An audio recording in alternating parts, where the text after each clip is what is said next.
Hello, it's day 138 of the Liberator Project. Now, today, there's noise going on. This is why I hate Watford. There's always so much ambient noise. So my neighbour's drilling, but he's been doing that all day. It's just, I thought we'd finished and we have a quiet moment. So it doesn't matter. This is why I can't record music here. It's all right for conversation, but if you're trying to record, on a guitar, you get kids screaming on motorbikes, or the upstairs neighbours screaming blue murder at each other again. It's very off-putting. I suppose actually a power drill is mild by comparison, so we'll soldier on, because this is the Liberator Project, and we don't stop for things going wrong, background noise, bad camera work. Here we go for one take. So, what have I done today? Well, usual chores, and also I had to go into town, had to go to the bank, and that was a bit of a disaster because some money that should have been transferred hadn't been, and I'll have to look into that. Now, at the moment, with the situation as it is, everything is just harder, less convenient, and takes more time. And you've got to queue outside. Like, even the local greengrocers, they expect people to queue outside. Now, that's not good at the moment, but if it's sleet and snow, I don't see how you can function. You can't wait for 20 minutes out in the cold just to get into your bank. So I don't know what the plan is on that, but it is difficult. So that wasted hours. I mean, it just took a lot longer than I was expecting. And the rest of the day I've been doing some software. So what I did, I installed a free IDE, integrated development environment, for the microprocessor that's being used. I installed that on the Estonian laptop. So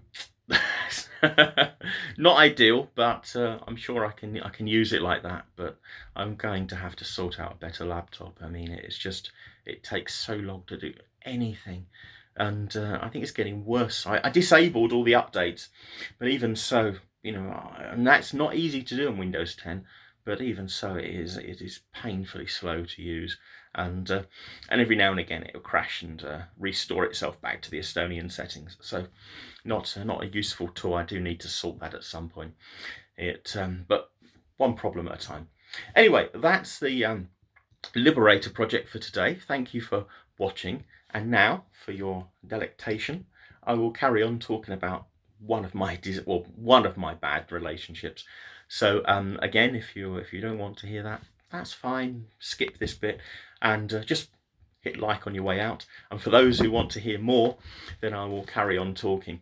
Now, I have to admit, I found it very, very therapeutic talking about this relationship, because no one, almost no one knows what I was going through or what happened in this relationship. Because when I'm suffering or I'm going through bad things, I tend to withdraw. I don't share the misery.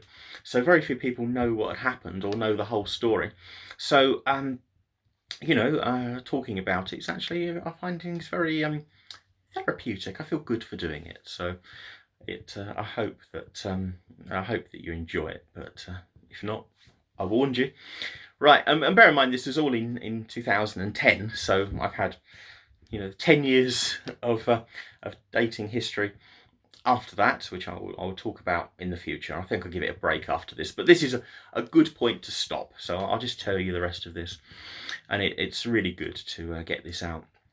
So, after I broke up with this woman who was having some sort of nervous breakdown, she spent the next 2 months, maybe 3 months, trying to make my life hell. She was just being unnecessarily spiteful and bitter and unpleasant, and she was doing everything she could. She was bothering my HR department. She was spreading lies about me. She was being just really difficult, and I assume that she would have actually tried to do other things, but I'd changed all my passwords and I wouldn't respond to her, have anything to do with her, because there's no point.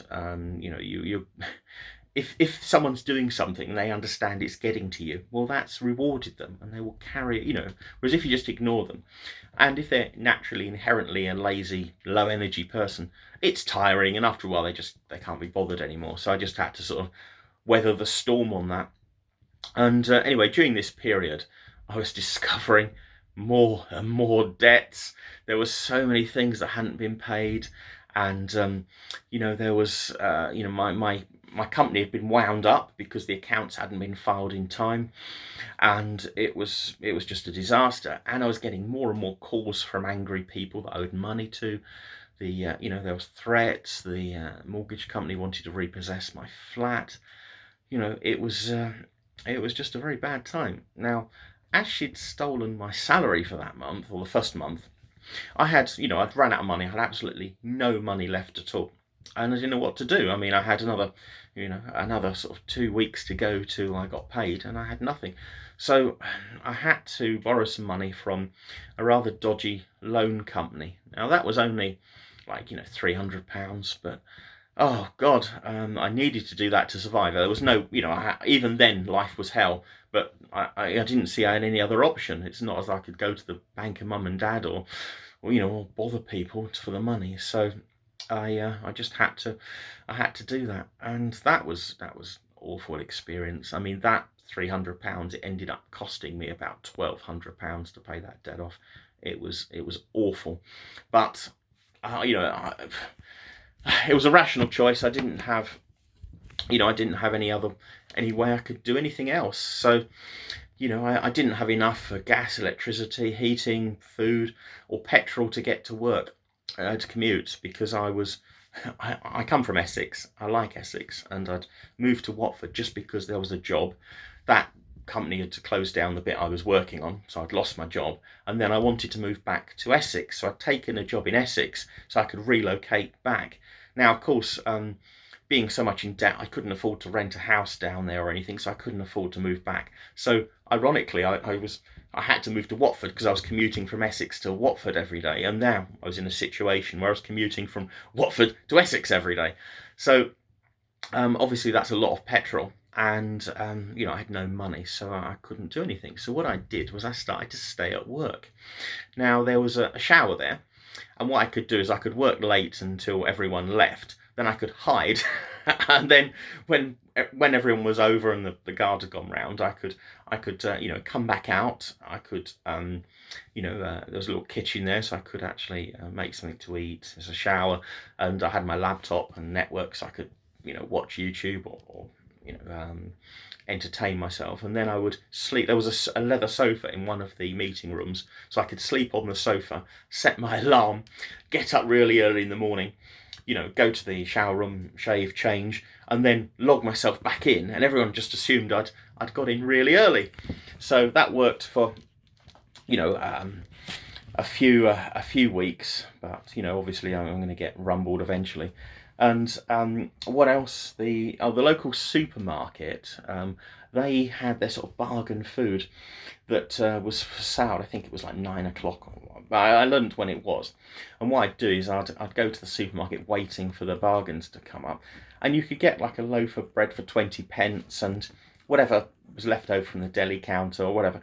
And basically, I'd just sort of buy whatever they had, and I was trying to live for like £2 a day, and that was God, I ate a lot of bread during those few months. But also at work, there was free coffee, and you could get instant soup from the machine for like a cup of instant soup was 25p. So, while sticking to just basic nutrition, I could survive on that pretty much. Didn't always manage it, but occasionally someone would lend me a sort of tenner or something, and I could survive. Now, I did that for a few weeks, and then it was my my manager saw my timesheet, or saw because this was a military base doing research, and obviously you had to, when you're on site, you clocked in, and obviously he'd seen that I was on site for 23 hours a day for several weeks, and he twigged something was wrong and had a sort of discreet chat with me that that I couldn't live at work, which was fair enough. And he was a nice guy. He really was quite reasonable. And I explained my situation, and he was very sympathetic, but says you can't live here. So, perfectly reasonable, no trouble with that. But what I've been doing, I mean, I knew this was going to happen because you can't, obviously, you're clocked in and out, so people know when you're on site. So I knew I was going to get rumbled. So what I'd done is I'd spent a few weekends converting my Mondeo estate to be a camper. And what I'd done is I'd put, curtains in there, a mattress, sink, running water, a cooker, microwave, heater, dehumidifier, and mains inverter. I mean, I had a lot of this equipment from camping, and it was, a case of just doing, I own a sewing machine, and I'm quite good at sewing, so I sort of made the curtains. And it looked really nice. I mean, I might put, if I've got some pictures somewhere, I might put, I haven't got a picture of the finished camper, but I've got a picture when I was doing the curtains, because my friend who is into, she runs a sporran company in Scotland, was, I wanted to impress her with my sewing, because she, she does sewing for a living. And I said, well, how hard can it be? So I'd made quite a bit of things. I'd made like a cover for the hot water tank, and I fit curtains around the car, and it's very nice. It was quite comfortable, and although it was an estate car, it was actually extremely comfortable. I mean, it was sort of very nice. I mean, I had no trouble living in that. So what I'd do is after work, I'd find somewhere comfortable, or somewhere secret and hidden on the industrial estate, because I couldn't afford to drive too far. So I'd find somewhere, industrial estates can be quite dangerous places at night. They're sort of like yobs riding around in cars. But I'd try and find somewhere safe and hidden, and sort of behind one of the buildings or something, or in their staff car park if they didn't have a barrier, because I could, park in a different industrial unit. If there was no barrier, that was fine, because I could just stay there, and I'd get up early in the morning. I'd get up at sort of 5:30, and then, I could be back in the staff car park and start work at 7. So, that was possible. So I'd find somewhere safe and then sleep in the car, and then again I could still, have a shower at work at lunchtime, or it was okay. So it was a lot better than I thought. And what I'd do is during the day I'd download stuff onto the laptop, and in the evening I could sit in the car and watch the videos and watch things, and then entertain myself that way. And I lived like that for I don't know, 2 to 3 months, something like that. So it was a bit rough, and especially as I was really ill at the time, and the doctors were saying you mustn't work, and I'm going, oh no, well, I wouldn't dream of it. I will take, I'll rest and make sure you're relaxed. But I couldn't do that. I'd have lost the house. So I had to.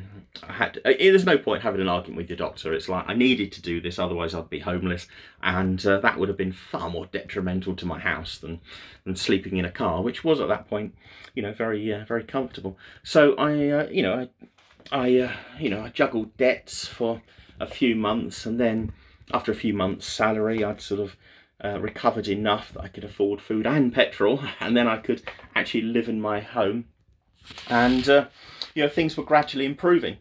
Now, I really liked that job, and the plan was to, as a permanent job, I was going to stay there, and then I could relocate back to Essex. I'd lived in Southend for quite over 10 years, and I really liked it. I'd like to live back in Essex. So that was the reason I'd taken the permanent job. But obviously I couldn't afford to rent. I was really living in the bare minimum I could. I didn't take holidays. I didn't do anything frivolous. All the money I was earning, I was putting into paying off the debts and recovering. Because, in total, this woman had stolen, I calculated, I think it was £13,800 from me. But she'd probably lost me the same amount from things she'd done, or in her inaction, or bad management, or delusions. It probably cost me the same. So I couldn't afford to, rent a house back in Essex. Everything I was earning was bare minimum survival, sustenance, living, and then I was paying off debts and managing things. And of course, a lot of debts, you accumulate more debts by they fine you, and you get extra fees, and you get late payment charges, and so it was quite horrible. And of course, I was dealing with this damn dodgy loan company.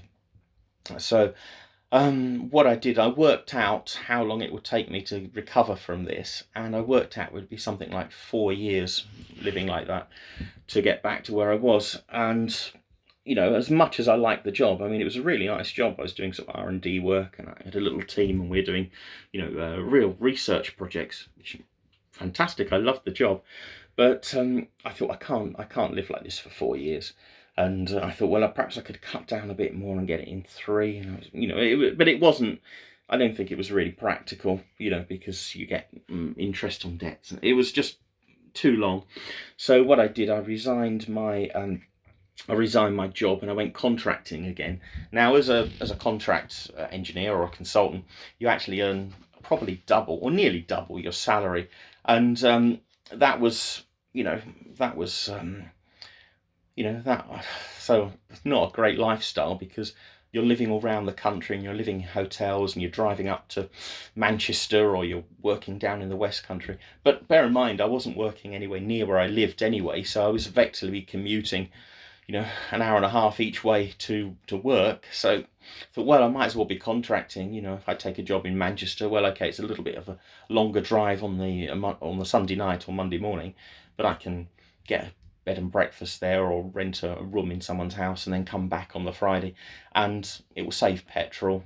And it's not then, there's an organisation called Home from Home for contractors, which is very good, so you can get cheap accommodation. And I thought, well, actually, that makes sense. So I didn't want to, but it was a case of, no, I need to get out of debt. So I changed my job, went contracting, and sure enough, in about 2 years of doing that, I basically recovered to where I was. I was sort of, all the debts were paid off or managed or trivial, and it was about 2 years it took me to get back to normal. And that was when I met the girl from Estonia. But that's another time. We've done too much about relationships, really, because the channel's about the boat. It's just that as nothing's happening on the boat, I'm just telling you about my personal life. But I think it was summed up by the whole situation with this insane woman was summed up with by my friend, and my friend Bruce, who said, "Who would have ever thought that a dominatrix would have been unreasonable?" And I thought, fair point, well played. But anyway, that's the end of that relationship. Hallelujah. And right, it's a good place to stop now, because on relationships, I'll talk about more relationships, my last 10 years, but I'll do that next week, or have once I've had a break from this. But anyway, I hope you found it interesting, and it was quite a horrific situation, but I got through it eventually, and had less than 2 years relationship with her, and it took me at least another 2 years to recover from that relationship. So all hell broke loose. Okay, thanks a lot. Remember to share, like, subscribe, upvote me. Good button, bad button, good button, bad button. Okay, see you soon. Goodbye.